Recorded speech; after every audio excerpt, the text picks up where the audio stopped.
Well, hello there, and welcome to this week's midweek message. I'm the Revd Ginny Luckett. You're most welcome. So this week you find me in the middle of a run of doing Pause for Thought with OJ Borge in the middle of the night, who has recently been boasting on his Instagram account about how his listening figures have gone up by more than a third. Well, it's supposed to be the case.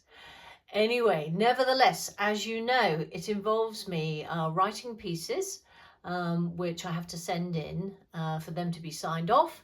And then I go into an online studio in Salford, that's where it is, with OJ's producer, with OJ himself, and we have a bit of banter, and then I do my Pause for Thought.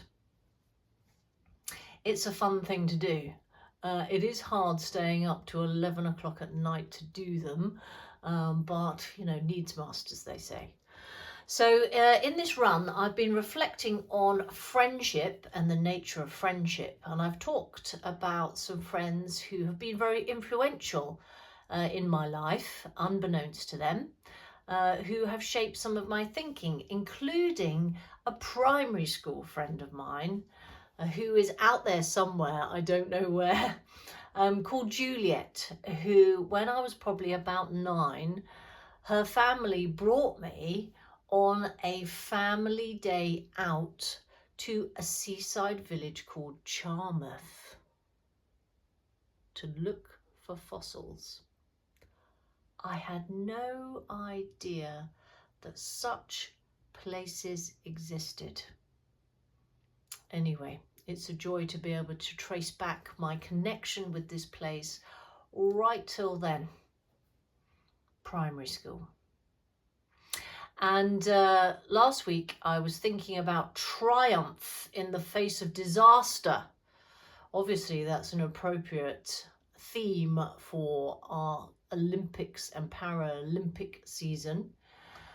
And I reflected on the high drama that we all feel sitting on the edge of our seats, watching the competitors as they compete in their events, whatever they are, knowing that there have been hours and hours and many years of practice to that moment.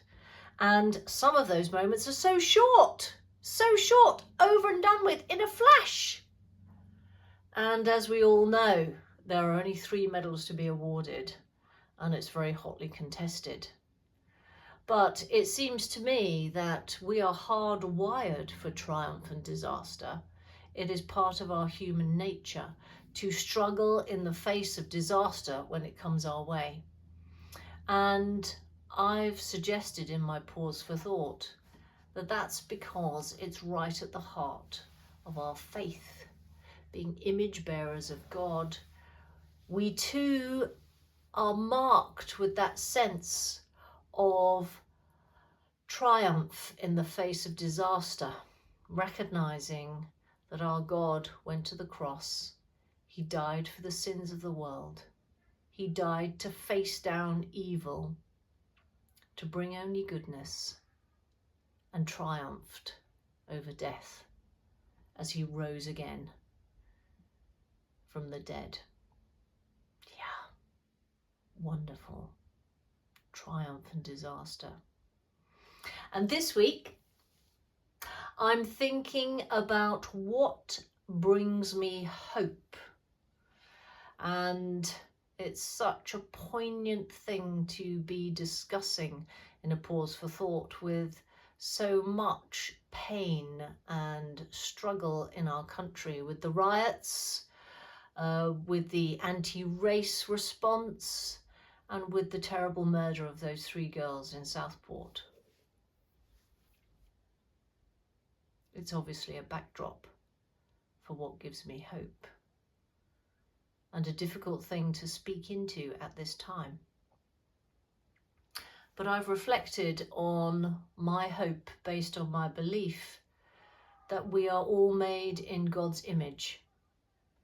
And so there is an opportunity to reflect something of God's goodness in the world in all of us, however tarnished sometimes that image of God may be for us, for others, however much we might try to pretend it's not true, there still is an opportunity as God's image bearers to reflect something of his character in the world.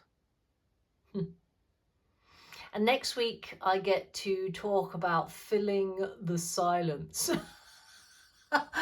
For those of you who know me well, I don't think that's going to be a problem, filling the silence. Anyway, that's yet to be written. But if you do listen in and tune in on BBC Sounds, then thank you so much. Over the summer, I get to do prayer for the day as well on Radio 4. Now, in fact, it's not the summer, it's in the autumn I get to do prayer for the day, and I'm looking forward to that very much. And I hope to be able to pray for our area, our life, and how things are living in wonderful West Dorset. I will see you next time. God bless. Bye-bye.